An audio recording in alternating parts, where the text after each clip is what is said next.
Alrighty guys, it's friggin' 8:36 p.m. here, and I'm on my late lunch break. Did that bullshit training. I was a kind of a dick during it, but fuck, sometimes I can't help myself. Like, they're sitting there, and like my boss is in there with us, right? And we're talking about the software and all that. My boss is chiming in, and they're like, holy crap, you're so good. You're gonna be able to like do all the work and stuff right now. And like, I'm like, him? Work? You shitting me? How do I still have a job? And they're talking about the software, and they're showing it, and like the main ticketing system's like a standalone program. Right now we're using this web interface shit that's kind of bunk. Really slow at times and all that, but the standalone program looked pretty quick. But they also used a web-based other program that you interface using the standalone and whatever. So I'm sitting there and I'm like, please tell me that wasn't coded in Java. Everybody knows Java sucks. The main developer's on there, and he's like, yeah, it's written in Java. Like, why do you people insist on writing stuff in Java? Java sucks. He just goes radio silent. He's all upset. Just like totally trash talking his friggin' years of work. Like, I'm a dick. I'm a dick. So I don't know how I'm still employed here, but it's happening, so frig it. So we did that for about an hour. I learned nothing. I asked them, I'm like, so when is this going live? And they're like, well, we're aiming for June or July. We're not sure. And I'm thinking, fuck, I hope I'm out by May. That's what I'm thinking in my head. I'm like, I'm hoping I'm out by May because I don't want to have to learn that. But apparently, when that goes live, we're no longer covering telephones. All we're going to troubleshoot is DSL and wireless. That's it. All these cable customers, like, I don't know if they're going to be taking all the cable customers and like selling them off to like the providers. Like in North Bay, it's a Cogeco resale, and everywhere else, it's an Eastlink resale. I don't know if we're just going to be like, hey, Eastlink, here's all our customers. Hey, Cogeco, here's all our customers. Or we're going to offer our customers a DSL switchover in areas where we can, which is nowhere, because the areas that we offer DSL and wireless in, there's no other options. It's like the reason why we have wireless and DSL there is because the only other option is dial-up. So we brought broadband in at a loss leader. Literally, it costs us more to maintain the service than it does to run the service and make money off the service. Kind of a bad business decision if you ask me, but you know what? Canada wanted to do that. They wanted broadband internet everywhere in the world by the end of 2015, and we're currently 2015, and there's still areas that do not have broadband that are on dial-up still. And that's not supposed to be the case. Now keep in mind, broadband does cover a lot of services. We're talking about DSL, cable, wireless, LTE 4G access through the cell networks. You know, like you can buy those Rogers sticks and those rocket hubs and all that junk and go on a cell network. But if anybody's ever done that, you've seen the plans they give you. It's like you pay $60 a month, you get an LTE connection, which is pretty damn quick, 24 megabits down, 24 megabits up, but you're capped at like 10 gigabytes a month. Well, fuck. You watch one show on Netflix, and there goes 1/5 of your bandwidth for the month. Like, it's kind of a brutal way to get internet. Really expensive. Awesome if you're rolling in the dough, but if you're on the fare of the well, you ain't going on no Rogers Rocket Hub. Let me tell you a little something about that. So it sounds like we're going to be dropping a bunch of services. We won't even be dealing with phone lines. That's going to be a whole different division doing that. Sounds like they're going to be firing that off to another division outside of Ontario, so that'll be kind of fucky, but it is what it is, so whatever. So sounds like they're getting ready to just push us at the door, so this May 1st bullshit might be an actual thing. Me and the other guy upstairs, we might be gone. That was something else I said. They're going on about it, and I'm like, will this affect the 2/3 of us in this room that are currently set to be terminated? And she's like, oh, well, we haven't decided that yet, and we're not sure what's going to happen with you guys yet, and blah blah blah.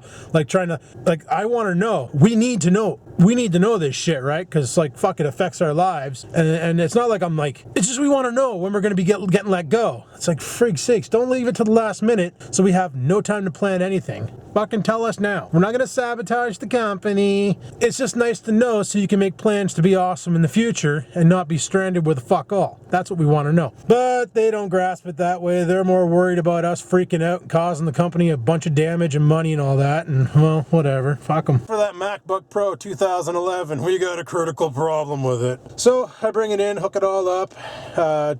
Bruce brought in his Mac OS 10.6 CDs that came with his Mac Mini, and I fed it to the drive. It started the boot, started the install, and then just completely flatlined with a really weird error. looked up the error message and found out Mac OS 10.6 does not support the i7 processor. So I went over to the Mac Mini. Bruce installed the program on there to make a USB drive with, you can get Lion, Mountain Lion, or Maverick. Yeah, Mountain Lion, or Mavericks onto a pen drive to boot off and repair another computer. So I said, fuck it. I freaking made a Mavericks boot drive, went and stoved it into my computer, fired it up, started booting it up. It showed the Apple symbol like it was going to do something, had the little disc, and all of a sudden the whole screen turned blue with horizontal lines through it. And I'm like, ooh, that's not good. So I Google searched that. I'm like, MacBook, blue screen, horizontal lines. Turns out 2011, the MacBooks were lemons. The logic board on it, the AMD card, shot. The only way to turn off the AMD card is there's a program called like GPU, some nonsense bullshit, that will force the Intel card to only run. Problem is you got to be able to boot the machine in order to install that program to disable the AMD card and force it the Intel card. Kind of hard to do that when you don't have an OS on the machine. So I talked to Cat Piss about it, and I'm like, dude, I need to contact your brother and see what can be done. Because his brother works for Apple, right? So he knows all the ins and outs, and you know, he's the one who got me a great deal on a motherboard, and it was a motherboard and a keyboard for that old Mac Air that I sold to my buddy, and his kid decided to feed it a bottle of orange juice. But anyway, that's besides the point. He gave me a killer deal on that and got it up and running, so I figured maybe, you know, worst case in Ontario, he might be able to give me a dealer cost motherboard. I'll pop it in myself. So I talked to him for a bit, and I know a lot of you guys probably laughing like, way to go, vlogging life, you fucking idiot. You wasted $160 on a MacBook that doesn't work. You're dumb. Well, here's where it gets awesome. 2011, there was a class action lawsuit against Apple because my MacBook wasn't the only one that shit the bed. There were a fuck ton of these that blew up. Turns out Apple released a recall on these things. Free repair and replacement of the logic board. Yep. So, all I gotta do is tomorrow is give this local Apple dick a call, tell him what I have, tell him what it needs. I bring him the computer, he farts a new board into it. I got a brand new MacBook with a logic board into it for $160. Who's the loser now? Probably still me, but I got a MacBook that's gonna be working soon. Fucking rights. What am I gonna do with the MacBook? I don't know. Probably gonna edit the vlogs on it.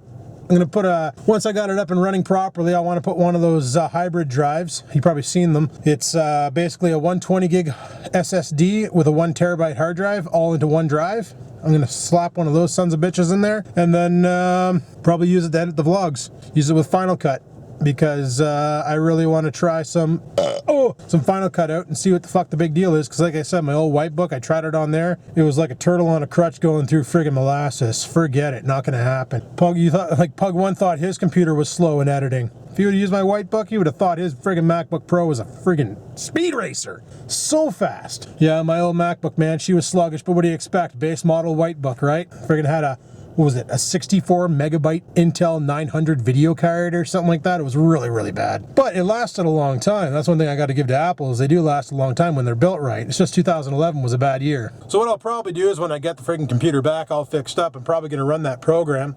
And I found it's like I can't remember, it's like GPU Max or something like that. And you install it into Mac OS, and it sits up in the little bar thing, in the command bar, I think they call it. And you can select what graphical processing unit you're using at all times. You can turn on auto switching, and what that does is when you have a program that demands more video power and the Intel card can't keep up, the operating system automatically engages the AMD card to pick up the slack, and then you get a better video processor. However, you can also say always AMD, so the AMD card's always going, which consumes a lot more power, and in turn can actually drain the battery faster than it can charge it, so then your computer starts acting wonky. Or you can say always Intel, ignore ATI, and life's good, which is what I'm going to do, because I don't need the ATI card. The Intel 3000 with the, I don't know what, 3rd gig of RAM, 384 megs of RAM, should be more than enough to run like iMovie and Final Cut. Like Pug1's doing it right now on an iMac with an i5 1.4 gigahertz processor with a Intel 5000 video card. So I can't see the 3000 being that big of a deal, especially with a quad-core i7 at 2.2 gigahertz. It should be able to freaking crank out the resolutions, no problem. So I'm going to take care of that tomorrow. We're going to get that all banged out, and the MacBook should be good to go. Now, they say it takes 7 to 10 business days to get everything done. I have a feeling that's if you mail it in. Locally, I probably bring it into the guy. He contacts Apple. Apple fires off his shit. He just bangs the board into it and be done with it, you know. You're probably saying, well, Adam, why don't you do the repair yourself? Because I'm not Apple certified, I don't qualify as a recall repair agent, therefore I would have to buy the motherboard. Now, in order to buy that logic board, it costs anywhere from $331 to $500. I get somebody else to do it, costs me nothing, and I don't have to spin screwdrivers. I love that kind. Free work and free repair. Fuck yeah, bud. Hammer down. So we'll deal with that nonsense tomorrow. As for today, I don't know what the frig's going on. I'm probably going to have to edit up some vlogs tonight and get them up on the internet, so that's probably what's going to happen there. Pug 1's got another video up on SwearNet, but this one here you got to pay for, $4.20 a month. Not a big deal. There's going to be a bunch of shit coming out. I'm actually anxious because they're starting to finish season 8.5 on SwearNet, which is like the transitional season, as they call it, between season 8 and 9. Because remember, the boys went back to prison at the end of season 8, and if you didn't see season 8, sorry for giving you the spoiler, but they always go back to prison at the end of a season. Most of the times. Except for season 7, they actually didn't. But then, when they did Countdown to Liquor Day, oh no, it wasn't Countdown to Liquor Day, it was Say Goodnight to the Bad Guys, they went back to prison, and that was right after season 7. So, but anyway, they usually do like these, they did a season 7.5, which took place while they were in prison after Say Goodnight to the Bad Guys. And then they also do On Set, which is pretty funny. Like, they got a lot of shows on SwearNet. I just find they don't upload a lot of shows. That's my big concern, and I think the reason for that is they don't have enough editors making the content. If they had like maybe 2 or 3 guys like totally working on footage all day, every day, they could probably put up 1 to 2 shows a day. Easily, and easily make it worth $4.20 a month. Like, it's still kind of sort of worth it. There's a lot of content on there. Season 8.5 right now is 3 hours and 20 minutes long. Like, 3 hours and 20 minutes long, people. This is longer than any Trailer Park Boys movie out there. Pretty funny shit. Typical Ricky, you know, he's dumb as fuck and he just talks nonsense. And then you got Julian somehow acquiring liquor in prison. Not sure how that works, but apparently he's doing it. Always got his rum and coke in hand. And Bubbles is just trying to survive. Like, just trying to get through without getting pulled into the boys' bullshit. Fucking funny stuff. Love that kind. But this Friday, season 9 goes live. Yeah, season 9 goes live on Netflix. So you don't need a SwearNet account for that one. So I'm kind of anxious for that. So this Friday, I'm probably going to get a case of beer. And me, Cookie Monster, and Stupid Face are just going to sit downstairs and watch Trailer Park Boys all day long. It's going to be awesome. Don't know how many episodes are in season 9. Hoping for a lot. I'll accept a little. And I'm hoping for a funny good time. So it's going to be friggin' awesome. So anyway, my lunch is almost over. I should probably head her back inside shortly. So that's what I'm going to do. And I'll talk to you guys at midnight when I get the frig out of this place. So until then, peace the frig out. Oh, frig yeah, boys. It's midnight. Time to go home. Look, midnight. It's cold out too. Weather can't make up its mind. One day it's like, it's hot and it's cold, it's yes and it's no, Mother Nature's fucked right in the butt. But anyway, time to head her out, go home, and get shit did. What kind of shit? I don't even know. This is more or less an update as to what's going on with the old MacBook. And that's about all I was doing for this video. Why are you fucking hesitating? Don't do that, stupid car. Anyway, let's get out of here. Sorry if the spinning made you barf. Sorry about that, probably. Anyway, let's get out of here. Go home. Let's stupid out, because he probably has to rock a shit. Speaking of rocking shits, oh my god. Friggin' watching Rex 4x4's video tonight there. And he was tractor romping at his house with the, can't remember what model tractor that is. It's the one that had the snowblower attaché onto it. And could be a roper maybe. I don't know. Probably a Craftsman for all I know, or a Mastercraft. Either way, he was romping with his tractor, and where he wanted to go and romp, his friggin' dog decides to totally rock a shit. Eh? Just totally friggin' pinch one off right there, right on camera. Fucking hilarious. Oh, well, dogs will be dogs, eh? Dogs will be dogs. I'm a little worried about this Mac repair dick, though. There was a problem with our old Macintosh. Well, actually, it was with this Macintosh we have now, this i5. Something went fucky on it, and it wouldn't boot, and it was coming back with a kernel panic. And rather than troubleshoot it ourselves, our boss decided to send it off to this Mac dick in town. The certified Mac repair guy here in town there. which isn't Future Shop. It's just some guy in his basement with a shop bench and a bunch of screwdrivers who took a course online to become Apple certified. Like, really? Okay, can I take that course? Because I need a job. But anyway, he brought it over. Well, he brought it over there to get it fixed, and they charged the company $50 to fix it. The problem was the PRAM, or the PRAM, got messed up, the NVRAM. Basically, it's like the memory that stores all the information for USB ports. Like if you're having problems with your USB ports, your CD ports, your keyboard access, mouse access, the NVRAM needs to be cleared. And to reset that, all you do is press Command-Option-PR, turn the device on, like a MacBook or Mac Mini, whatever it is, fire it up, and it'll come up, bring up the Apple symbol, chime, and then shut itself down, and then reboot automatically, bring up the Apple symbol, and bing, bang, boom, your PRAM is reset. That's simple, easy peasy. Fucking guy, like, I think it was either $50 or $100 that we got charged for that repair. And he made it sound all complex. Oh yeah, I had to go inside and like reset the power management system, and it's not an easy thing to do, and it's blah blah blah. And it's like, holy fuck, bud! Like, I'm gonna write a book. Meanwhile, it's like the easiest thing you can do between that and the SMC reset. I can't remember the SMC one, but it's like the same idea where you press like 15 buttons at once and turn it on, and then the computer reboots, chimes, and that's reset. Like, leave it to Apple, eh? For shits and giggles, go on Google and type in Apple keyboard startup, or startup shortcuts. And like let's say you want to boot it off of CD. Let's say you have an OS on the hard drive, but you want to boot it off of another OS X CD for whatever reason. To do that, you need to press and hold C at startup. But apparently also holding Option works at startup.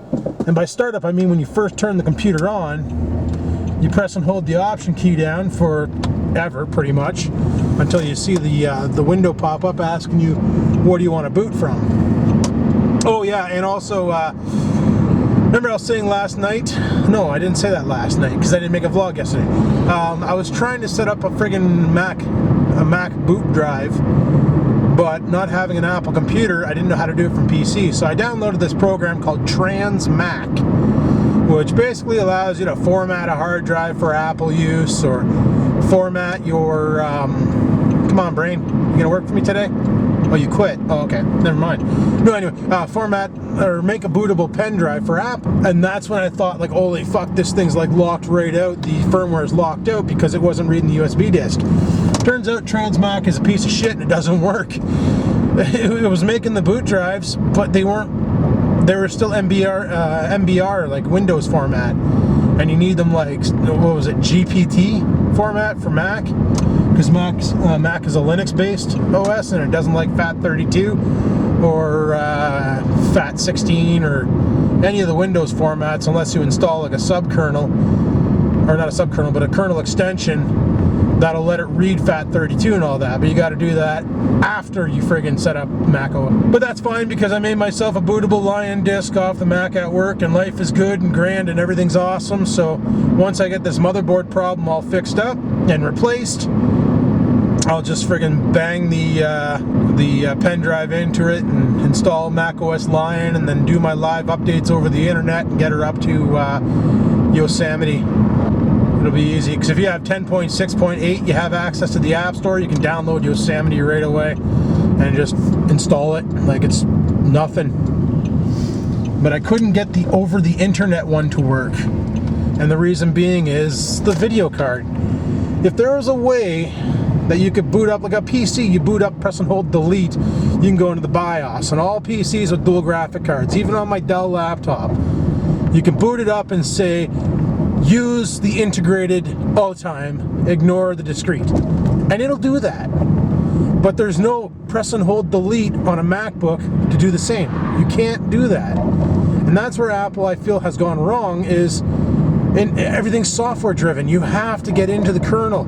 You have to get into like the operating system to change things. Like, I could be wrong on this. I am not an Apple guy. I can troubleshoot them to a limit. I'm smart enough to know how to use Google to look up problems and diagnose. But I've never actually sat there and troubleshot an Apple like some of the geniuses over at the Genius Bar at an Apple shop. Because honestly, I never really cared for Apple because it's too expensive for what you get. Like, when I was chatting with my buddy about this computer, I'm like, holy shit. Like, when he told me it was $800 for a board, I'm like, for a $1,300 computer? And he's like, no, dude, when that computer was brand new, it was $2,700. I'm like, yeah, but this isn't 2011, bud. This is 2015. That computer ain't worth that much. And he goes, on the contrary, he goes, you could easily still flip that thing for $1,500 and people would buy it. Because a new one with an i5 is $1,200. And I'm like, that is just, it's brutal. It's like, I don't get it how they hold their value so well. But a PC is like, it's like buying a Ford versus buying a Toyota, you know? Or buying a compact car like a G6 versus buying a Chevy Silverado. The Silverado, 5 years down the line, will still have pretty good value, resale value to it, where this G6 is basically worth a bag of chips popping a bar at the store, you know what I'm saying? It's pretty dick. It's pretty dick the way things work. But, and it can't be because Macintoshes are more useful, because fuck, they sure as hell aren't. They're kind of a joke, you know? You can make videos and stuff on them, but you can do that with a PC. Oh, but Macintoshes can make music. So can PCs. You know, everything you can do on a Mac, you can do on a PC. But you know what else you can do on a PC that you can't do on a Mac? Play Grand Theft Auto 5. Well, once it comes out anyway. I don't think the Macintosh will be able to play it. Anyway, people, I'm almost home. I'll talk to you when I get there and stuff. You know, I really wish she'd let me put a collar on her. I'm sitting there, and I come in the house, and it's dark over here, and that's why. I let the dog out. He's over there probably just kangarooed up and probably just kangarooed up. Oh yeah, he's totally kangarooed up, dropping a deuce. And I'm like, I wonder where Scampers is, and I'm looking over here. She was up here, sitting on my friggin' jeans. Friggin' cat. You know why she's sitting there, eh? Because I got this heater on medium, and the heat's rising up, and she's soaking it up. She loves it. She'll come and lay down by this thing for days just to enjoy the heat. Oh, do you got to come back inside? Come inside? Yeah. Okay. Not to get all barky about it. Could have just let out a cute little bark, but no, you got to be a freak. Okay, you can just sit down now. I got to take your leash off. Oh man, the coil finally broke in and this thing is friggin' nuts. My buddy was asking me, he's like, dude, how can I blow clouds like Trip Trippers, eh? How can I get those super dense, bright white clouds like he has? And I told him, flat out, what you need is like jewelry store lighting. You ever go into a jewelry store and look in their cabinets? Now they got spotlights overhead that project light on the jewelry and really makes them shine. The reason for this shine is something really brilliant. What they have overhead is a light bulb that's putting out two different temperatures of light. One in the 3200 degree range, one in the 6500 degree range. So it's both a yellow and a blue light impacting on the jewelry, causing the diamonds to get all the different temperatures of light they need to sparkle, making that metal look extra shiny. Well, when you blow a vape cloud under that kind of light, let me tell you, it looks intense. Like right now, this here, I'd say the temperature of that is probably, it says cool white, so I'd say what? 36, 3800 probably is the temperature. Doesn't have it written on the bulb anywhere. Just says cool white. Upside down mode. But, you know, with light like that, if you can get the light really bright, and that, to me, I look at that, that's not a dense cloud, but it looks super dense on camera. You get a light like that, with a yellow light above you, blasting down, and you can produce yourself a cloud that'll look denser than it actually is on video. Gotta love lighting in cameras. Cameras can make, like for instance, Adrian drops a video on his channel, ADGE0042, links in the description, down on my friends list. Don't forget to check that sometimes. But anyway, drops a video about these LEDs. Basically they're LED lights for your car, for the turn signals. Can't remember the brand, but he has the link and everything in his description of his video, so you can just go check that out. And he said in person they're not as bright as they were on camera because cameras react really weird with light. For instance, I have jaundice right now. No, I don't. Camera says I do. But as you saw when I was blowing clouds over here, the white balance changed and I look like a member from The Simpsons. My skin got all friggin' yellowy and stuff. So there you go.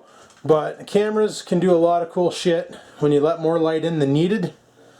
And you can get some pretty dense looking clouds.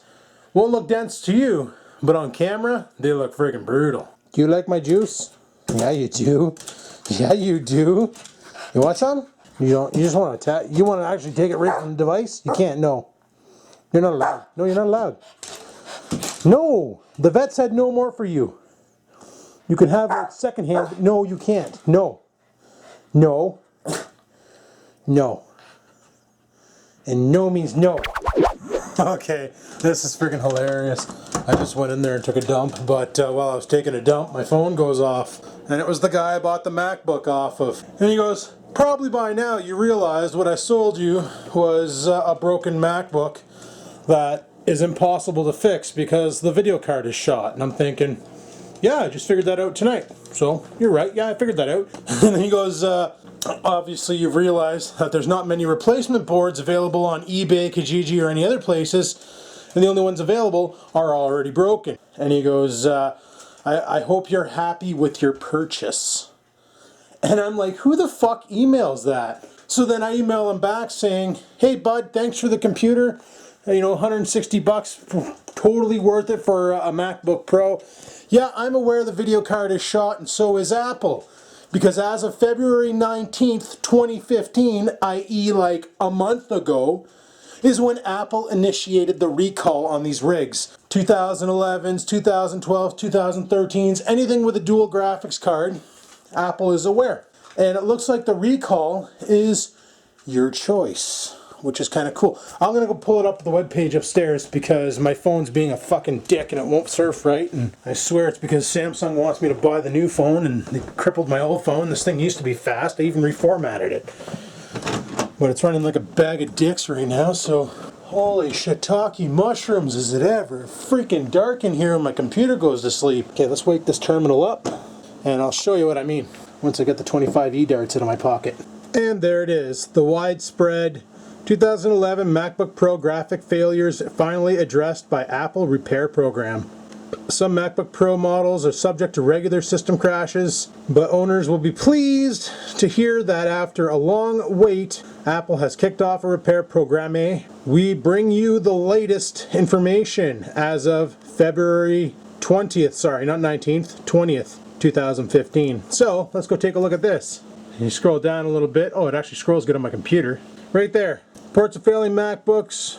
Book Pros have been flooded since, flooding in since 2013, with many owners of 2011 models, AMD graphics suffering from system crashes and hardware problems that have been described as critical.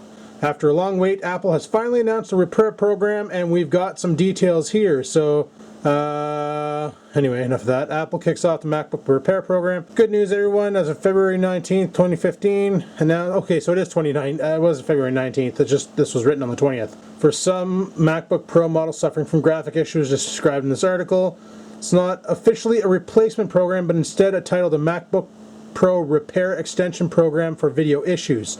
So they're going to fix it, and yeah, so here we go. It's how to find if your MacBook Pro is eligible. I'm going to have to do that. But yeah, this is pretty awesome. So I basically went on my phone and grabbed the link and emailed the bastard back and said, you know what?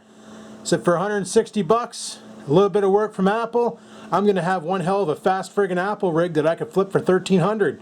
So no. Thank you for selling me your broken ass piece of shit MacBook, son. Hope you feel like a douche. That simple. He basically emailed me to tell me that I got Kijiji'd, but in all actualities, he's the fucker who got Kijiji'd. So, should I mail him a bag of dicks? I know his address. Anyway, enough being like that. I'm not going to mail him a bag of dicks. I could give a fuck about him. But it's like, holy shit. Like he sat there and he's like, do you have any other questions? Any other questions? Like waiting for me. I don't know much about Apple. I'm not an Apple guy. I'm a PC guy. I find anything you can do on an Apple, I can do on a PC, except for use Final Cut and iMovie. But everything else you can do on an Apple, I can do on a PC. Want to make music? no problem. I got access to Fruity Loops, which is just like GarageBand, just a looper, you know. I got access to video editing software, Magic, Sony Vegas, Power Director, fucking, what else do we got out there? You know, Pinnacle, Corel Studios, Premiere, Adobe Premieres, you know. We got all the same shit the Apple shit do. We just don't have Final Cut. So what? You know? So what? Who cares? People are like, well, you can run Windows on a Mac. You can't run Mac on a Windows. Well, why would we want to downgrade? Oh, I'm going to piss off all the Apple users out there. But no, I find it funny when people say Apples are so reliable, and yet you go online and to the Mac forums and you question the reliability when you see like post after post after post of people complaining about the same damn problem with their Apple computer. It's like the reliability's not there then. It's only thing I can think of is it's how you use it. Like my white MacBook, that thing barely ever left the house. 90% of the time it was plugged in to this TV downstairs, and it edited my videos. It didn't really go anywhere. What I think it is people who bring it to the coffee shop or leave it in their car overnight and the temperature drops, and that puts a lot of stress on everything. You know, computers are not meant to be sitting in minus 25°C, so I think that's what basically causes these MacBooks to shit the bed. It's all in how you take care of it. Now, with this model here, the problem is the video card can't breathe. Like, you've seen how packed it was in the earlier, was it this morning? Yeah, in yesterday's vlog. When I filmed yesterday's vlog and I showed you the inside of the MacBook, you've seen how compact it is in there. There's not a lot of room for stuff to breathe. It's pretty tight. And that can really cause a problem with your computer. You know, computers need to breathe. They need the room. That's why, like, MacBooks are so thin and sleek, and people love them for that, but the thinner and sleeker you make something, you got to sacrifice something else, and that's probably airspace to get fresh air in there to keep shit cool. And that's the problem with this model is that AMD card, there's not enough room for it to cool down. So you work it too hard, she pops like a zit, and then you're fucked. But anyway, people, I'm going to call her quits for now. Jetwash is probably bugging the fuck out of me on Facebook to get on the internets and play some Grand Theft Auto 5. I'm going to go fire up a load of laundry, and then we're going to get some GTA going tonight. I think he wants to do the bank heist again to make another $1 million because he likes that kind, and I kind of like that kind too. So I like money, he likes money. We're going to go freaking get some money. Thanks for watching my video. Hopefully you enjoyed it, and if you have one of these busted old piece of shit MacBooks that shit the bed on the video card, well, good news! You're gonna get it fixed for fuck all! Bonus! Also, if you have friends who don't know about this repair program, you can either be nice and tell them about it, or you can offer them like next to nothing for their MacBooks, fuck them over, and then you don't have any friends anymore, but you'll have a killer MacBook fixed. Or just go on Kijiji and look for people selling them for nothing because they're broken. Buy them for nothing, get it fixed, flip it! Make some cash. I don't know if they're really rolling this out and telling anybody about it. I never got an email on my iPad about it, so I think this is one of those, if it breaks and you bring it into the Apple Store, then they'll tell you, but if you don't bring it into the Apple Store, then they don't really tell you because they don't want you to know. But anyway, on that note, I'm shutting her down. But keep an eye on Kijiji for any 2011 MacBooks that have dual graphic display, because you might be sitting on a gold mine if you pick it up. So thanks for watching, like, favorite, comment as always, and until next time, people, keep on vlogging.